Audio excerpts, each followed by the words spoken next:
Hey there, this is a recap for Castles and Crusades session number 43. Had 3 players for this session. Had a couple folks that couldn't make it because of scheduling and illness. So we had Barry, Spraull, and Rhonin. We picked up right where we left off of those characters the last time. They're coming up out of the sewers after defeating Tristana and the Cult of Meldeth.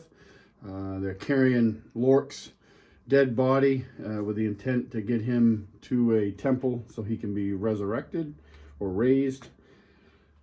And that's where we began. So we were missing. I had Barry, Spraull, and Rhonin for characters. So they head off. It's the middle of the night. It's like midnight or so. They're heading to the temple district. Now I had to factor in a little bit where Barry character in his backstory has actually been to Dornval. Like, he spent time here, so he has a general lay of the land. Although my buddy Dave, who plays Barry, has no clue because we've only spent a couple sessions here and it's new to everybody.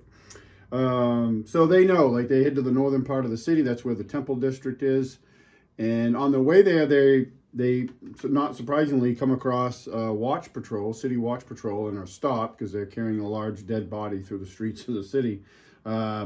They talk to this watchman. He's just a regular night watchman, city watch, and they're like, hey, we're trying to help our friend. He was killed. We were fighting these cultists that were responsible for the murders in the city.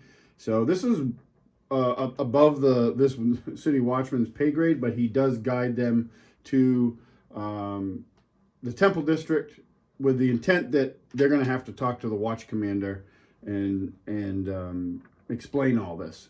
I think there's a little bit of debate amongst the party members on what temple to bring them to.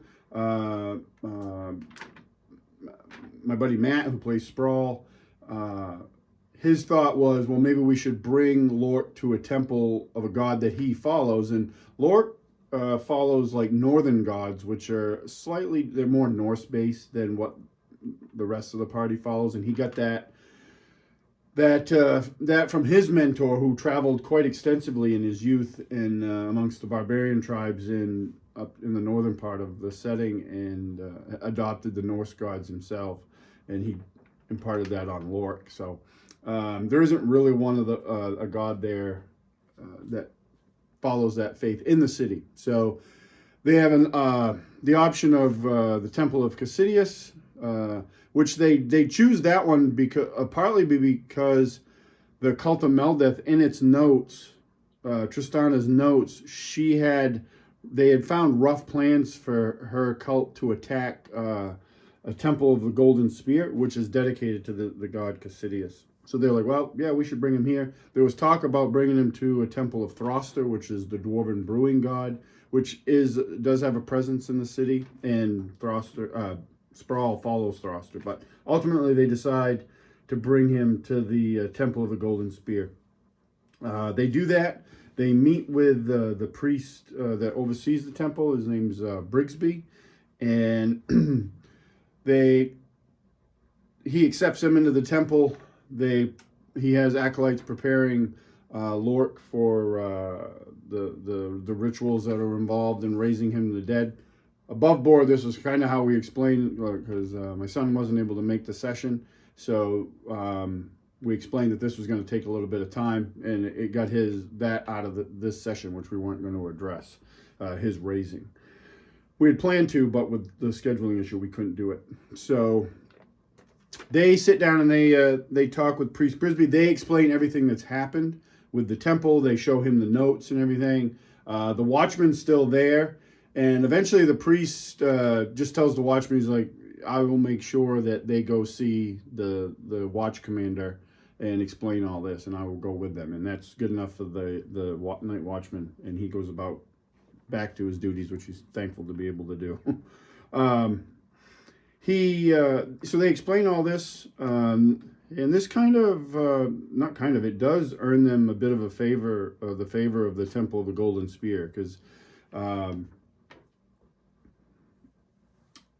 the temple is familiar with the Cult of Meldeth. It's part of their teaching, because the whole backstory in my setting with Meldeth was a demon, and he was known as the God Slayer, and it was the god Crusades that actually came down and defeated him, banished him back to the abyss. So they end up going to in the morning. It's about morning when this all finally transpires. The priest Brigsby leads them to Commander Hall, which is like the city building. Like it's got the courts, and all that stuff in it, and administration offices. But he brings them to the it's basically the day commander of the city watch, his office, and that's a man named Commander Fendry, who is also the younger brother of the mayor of the city. So they go in and see him and sit down and explain everything to him of what happened. He's very receptive to what they say, and is interested in all the cult stuff, and hopefully it's put a stop to these murders that have been going on in town. He tells them, because they tell him, like, well, we know there was a bunch of murders in town, but when we were down there, the cult was like feeding this demon like carts full of bodies. Like, you have more people missing. And the watch commander reveals to them that there have been stories of people being attacked mostly on the road south and disappearing. So they think that that's probably what the cult was doing, and they were using the people that they captured as sacrifices to the demon that they fought, and making profit off their belongings and stuff. To back up a little bit, the party's been under the assumption that they fought Meldeth himself, this demon lord Meldeth himself, when they killed that demon in the sewer.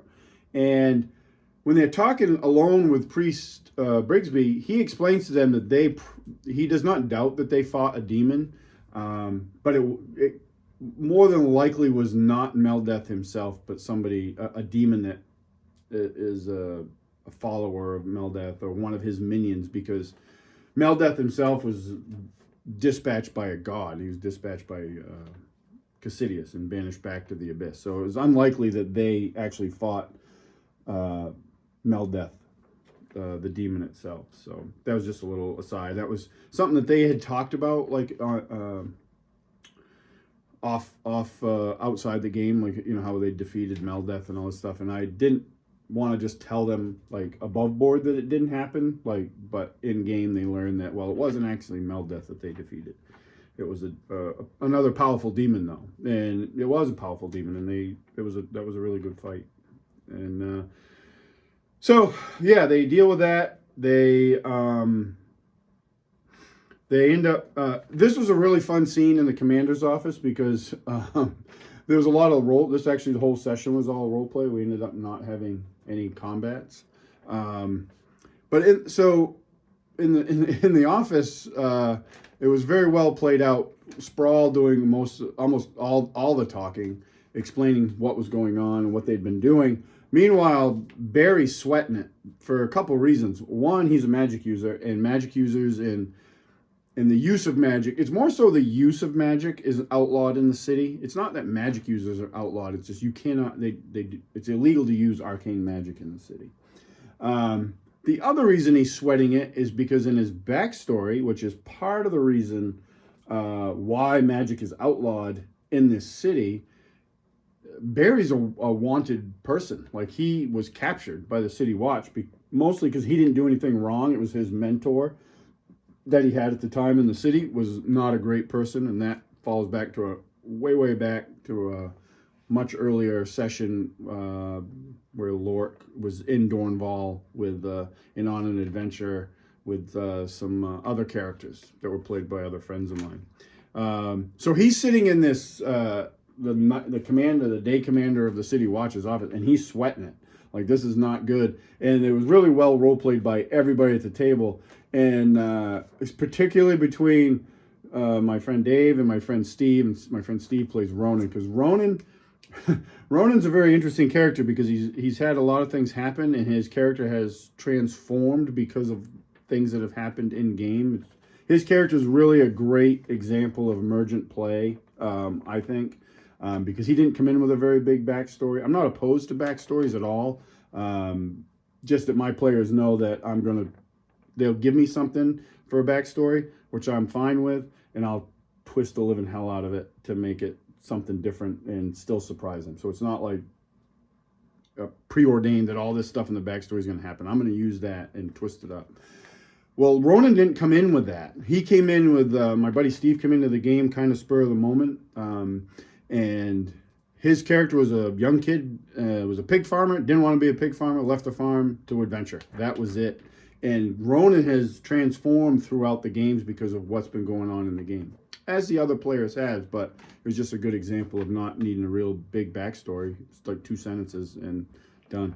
But one of the things that come out about Rhonin is he's kind of very grim, like he worships the god of death, and he's like taking souls to pay back a balance that he thought that the party cheated when they brought back Riska and Brea way back when. But one of the things that kind of cracks that is throughout the game, through the campaign, his character loves messing with Barry's character. And they've done this before in previous things when they were going down into the Underdark and they were on the big elevator shaft, and it's like hundreds of feet deep, and Barry's sweating it like this is not, and Ronin's over there like shaking it and shaking the elevator and making all sorts of comments and freaking Barry out. Well, they like to mess with each other. And in the office was no different. Rhonin is doing everything he can to prolong their stay there, to talk to the commander and just saying little subtle things. It was really, really fun and amusing. We all got a good kick out of it. So eventually they're able to finish up this meeting. They provide, the watch commander actually agrees to let them keep the original documents that they found, and they have them transcribed, which takes more time, which was also amusing because Barry's still sweating it. He wants to get out of this office as quick as possible.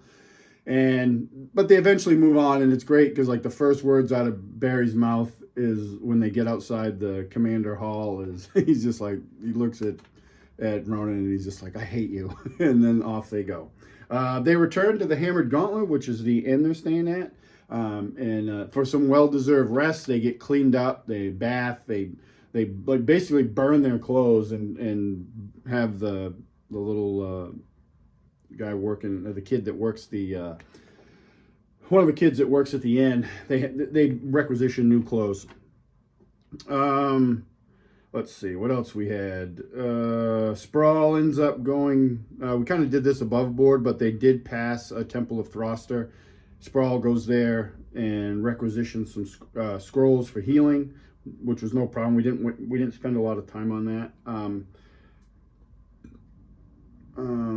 So they get some rest, and then they actually head back to the Temple District, and they go to a place called the Archive, which is just a big library, and with the intent on learning more about.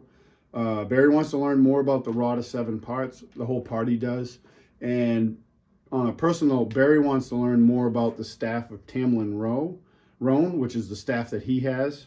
So they go and they end up talking to a sage there named Cedric. And he tells them a bit about he does some digging through his stuff. He's kind of the magical research guy. And Barry's a little shocked with how the city has outlawed magic, but this is still here. He figured all the books would have been burned, but that's not the case. It's just the practice of arcane magic is not allowed. Like they don't encourage it, obviously. You'll be arrested if you do it, but like they're not banning people and they're not burning books. So they learn a little bit about the Rod of Seven Parts. They get this passage, and this is all from the second edition Rod of Seven Parts box set that I'm using for the Rod of Seven Parts stuff of this campaign. And there's this passage in there, and it's I can't recite it because I don't remember it, but I sent a copy of it to all the players involved. They learn that. They learn a little bit of the history about how it was a war. Aeons ago, there was a war between chaos and law, and it was kind of nobody was decisive until they brought in, chaos brought in this general, Miska the Wolf Spider, and then the chaos started kicking ass, and this war took place across multiple worlds, which kind of, I think, alarmed the parties when they heard that. And then So this group of people called the Vadi made the rod of 7 parts, and then they wounded in a battle. They wounded Miska, and the rod was broken. Really vague on what they're learning. I'm trying to figure out how much information to dole out to them. I don't want to give them like a huge deluge of it, and trying to piecemeal it together. They learn that the rods have to be assembled with a certain ritual. They need to put glyphs on the ends of the pieces, and the material components for this have to be applied by a brush, with a brush. And the brush hairs on this brush need to come from both a being of good and a being of evil. And the hairs have to be freely given, which was interesting. And they had a few questions about that, like, what's a good view? And they're like, was it a unicorn? And I'm like, well, yeah, unicorn's good. So it's interesting. They didn't get too far into the weeds on that. They talked about it a little bit, but I'm interested to see what they do with it, and what they come up with for solutions to that. On the staff of Tamlin Roan, the other thing they learned about the rod of 7 parts is Cedric the Sage pulls out, he digs through this trunk and he finds his journal, and it belonged to this wizard named Eben Nos. That was he was really interested in the rod of 7 parts, and they get a clue to Eben Nos believed that the second part of the rod was deep underneath the earth in the waters of something called the Sunless Sea. And so that's a little bit of a clue for them where the next piece is. And they also learned that Eudora, the woman that gave Spraull the first piece of the rod, had actually come and visited Cedric in the past. But he was like, she was actually really knowledgeable about the whole history of the rod. She was just trying to find more information.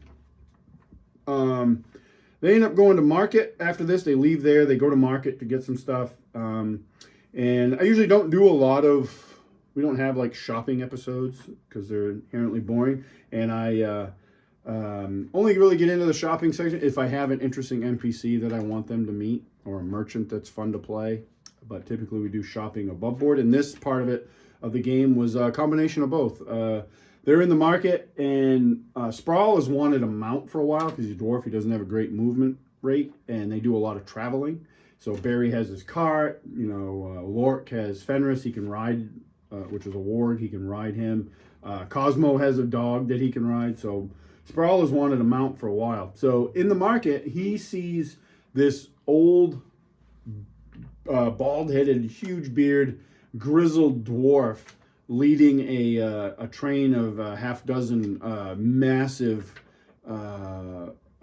goats, these war goats. And in my setting, I've talked about in the past, dwarves are nomadic for the most part because most of their strongholds were destroyed or fallen during the Dragon Wars. And there's a few places like Helgrim Enclave and Arden where they've established themselves, but mostly they're nomadic.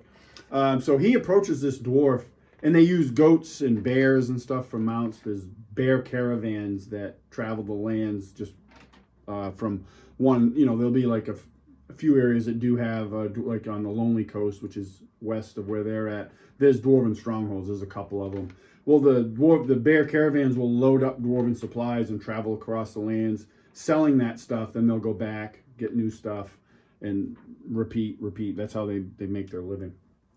Anyway, he sees this dwarf, so he goes over and approaches him and starts talking to him, and finds out that he's bringing these. They're approaching like a merchant that clearly sells horses and other mounts, most just horses actually, but he also sells this. He's bringing these to this merchant to sell, and him and Spraull start talking, and by the end of it, Spraull buys one. He buys one so he can have his own mount. He starts talking to him.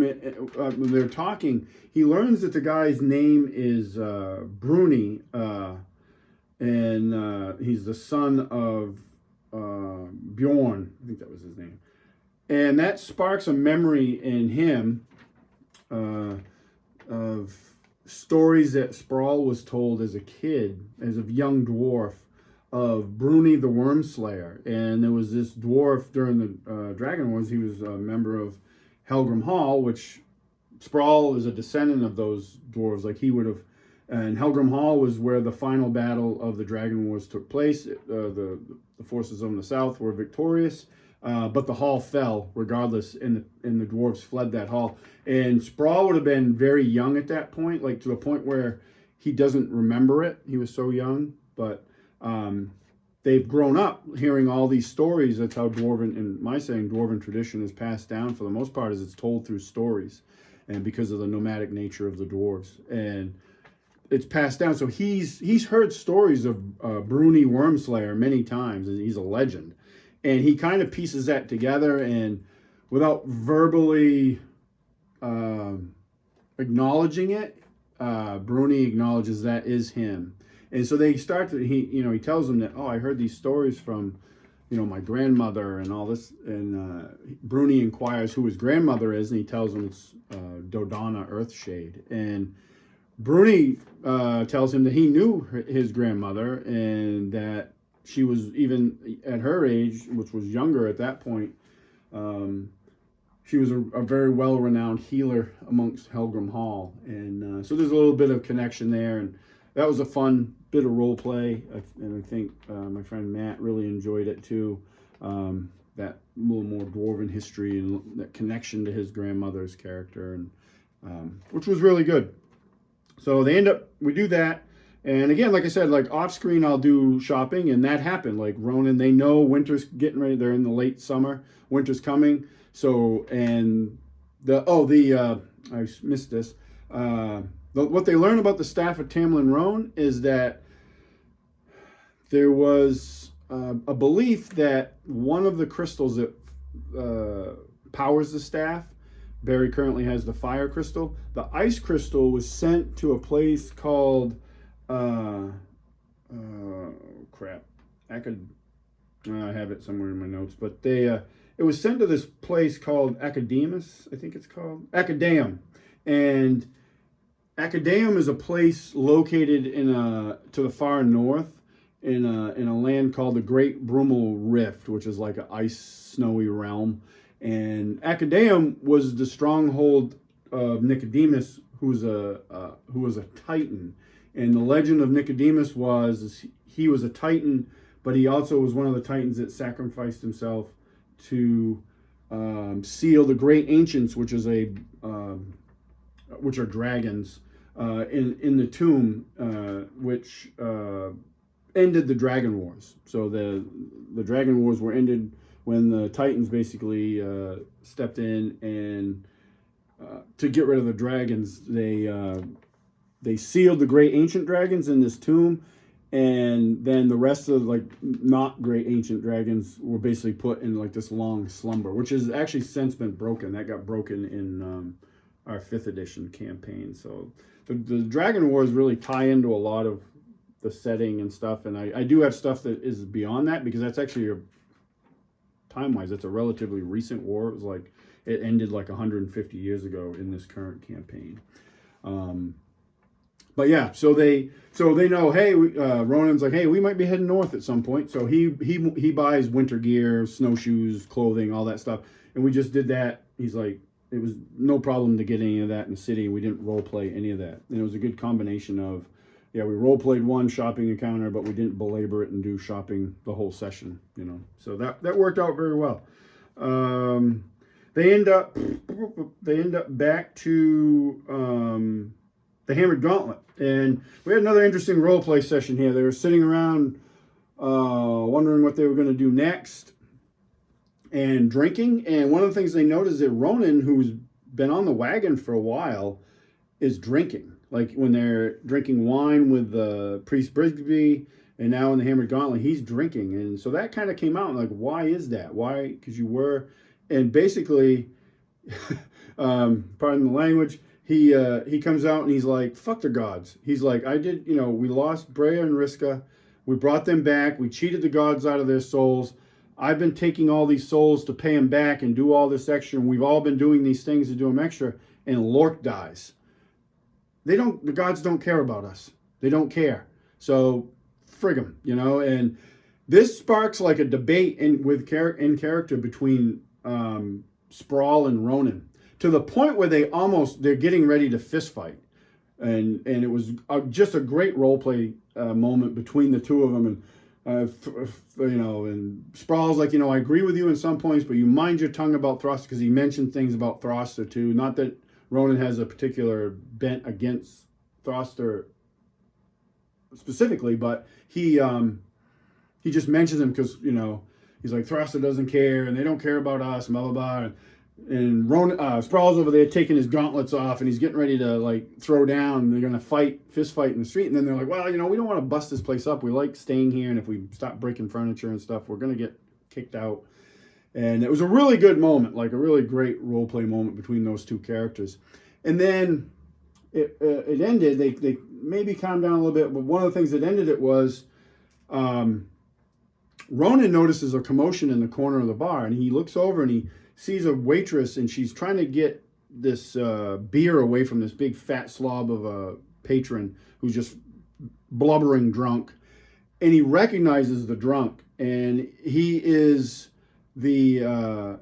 part of the slaver caravan in the very first session. This is a callback to my friend Steve's first session of the campaign that he played in. He didn't start as an original member. He came in a few sessions later. This is one of the caravan guards, the fat, his name was Otis, and he was the one that he was always drunk, and they were actually able to lift the keys to their cage off. It was him, Lork, and my cousin Dan's rogue, Rothgar, were captured. That's how the session started. If you go the Wayback Machine much earlier recap, I think that was like session, I don't know, maybe 3 or 4. This is session 43, so... he recognizes him. He's like, oh, frig that guy. He's like, I remember him. Even though he never really did he was a slaver, obviously, and he was not like mean to them. He just took care of them. Like that was his task. But he's over there and he's slobbering drunk. So he's like, frig that guy. That guy's a slaver. I remember him. And then once he fills Barry and Spraull in on who he is, they're also like, well, yeah, frig that guy. He's a slaver. Slaving, and they find out, slaving is not allowed in Dornval. Like, it's not a city that condones slaving. There's other cities that I have in the setting where slaving is openly like sold on the market, but it's not here. So Rhonin goes over and approaches him, and it was really neat because he did this like subtle, like he described like dropping his hand to the hilt of his sword, and I think everybody, myself included, expected him to just draw steel and just hack this guy down, but he didn't do that. Like, he did this real subtle, like, he half drew his sword and smacked this dude a couple times in the face with his pommel, the pommel of his sword, whap whap, and knocked him. And they end up dragging him out of the bar. Nobody really blinks an eye at this. One, probably because the owners of the establishment didn't want that guy there anyway, because he was so slobbering drunk and he was just becoming a nuisance. So they drag him out back towards the stables and basically interrogate him. And they find out that the leader of this slaver band is a woman named Erin Cray. And they find out that she's actually fired this guy. And he's very upset by this, because he's drunk for one, but he's always drunk. But like, this guy's basically a loser. Like, this slaver band was his family, but like, because he failed and she's been recruiting new members, she fires him and kicks him out of the group. So he's took what money he had and immediately went right to the bar and started blowing it on booze. So they tie him up, they hog tie him, interrogate him. There might have been some waterboarding involved. It got a little, there was talk about carving like an S or something into his forehead, but they end up not doing any of that. I think they just left him. Like, they figured that somebody will find him, and the guys can comment and correct me if they're wrong, but I was under the impression they just kind of left him there, and thinking that the watch would come along and find him or whatever. But he does divulge that this Erin Cray, has a hideout in the city, and it's on the eastern side of the city. The city is split by the Tunner River, and on the eastern side is all like warehouses, docks, and stuff like that. So they end up going over there. Long story short, they go over there and kind of recon this place, and they find it. He explains to them where it is. It's in like a really rough, ruined area. There was a fire, so there's a lot of buildings that were burned or partially burned. But this building's right on the shore of the Tunner River. It's a 3-story building, all boarded up, but it's solid. Like, it's not run down or anything. They come up with a plan that they're going to show up and just try to like get inside to recon it by posing as potential buyers, but there's no like open market here. So they go up, they knock on the door, a little window slides open in the door, and a guard asks them what the hell they want, and then we're here to buy, and he basically is like, hey, go pound sand, we don't have anything to sell. And they try to like bluff their way in, and all they hear is like crossbows being cocked inside. So they're like, well, this isn't working, and they leave, and they head back to the Hammered Gauntlet. But now they want to deal with this. Like, they're like, we need to deal with this. And they talk about different ways to do it. There's even talk of just like turning the location over to the watch, which is actually a pretty logical thing to do. But like, being adventurers, they're like, hell no, we're dealing with this. Like, we need to take these guys out. And there's a personal stake in it with like Rhonin, who was a prisoner of these guys. So they're like, when they get back, they find out they have a message from Priest Brigsby that they did this during the day, that Lork's ceremony is going to be the following day. And Spraull's like, hey, we can't miss that. We need to be there at that ceremony. So let's hold off on this and go to Lork's ceremony, because if we go deal with this, we could, it could keep us from going to Lork's ceremony. We can't do that. The other thing that comes up, and this was actually brought up by Rhonin, was, listen, these guys, when we met these guys, they caught Otan, which is a fey creature that the parties met on several occasions. They had captured him and brought him into their camp. Like, so they're not like just pushovers. So we should be a little cautious with these guys, although they want to deal with them. But it was more of a warning. I thought that was great, because that was brought in by a player in his recollection of a past session. It wasn't me trying to like foreshadow stuff and having to foreshadow anything. It was the player like, hey, look, these guys aren't just jokes. Like, they caught this fey creature that we've met on a couple occasions that's no joke himself. That actually, when back in that early session, Lork, when they got out of their cage, one of the things Lork did was he freed that creature, and that thing tore through that gang. And so they were able to capture it once, but then they're fairly powerful. That's the impression that Rhonin has. So we ended up ending the session there. We ended a little bit early, but I think it was really good. Got to do pretty much everything I wanted in the session. I did have a couple things planned, and you'll see this terrain laid out. We didn't use any of this, which is fine. I'm not one of the things I always tell DMs or game masters that are interested in like using terrain and miniatures and stuff is just don't be married to your ideas. I have no issue if I could set up my table here is 13 feet long, and I could fill this thing with terrain, and if the party decided to go in the opposite direction, we would go in that direction. Maybe I could guide them, not railroad, but guide them back to that terrain. But there's been sessions where that has not happened, and I don't care. Like, that's fine. I mean, I can set it up and pull it down, no problem. I'd rather see. I'm much more interested in where games organically go than railroad my players into using my terrain or whatever. That's not to say though, like if you have like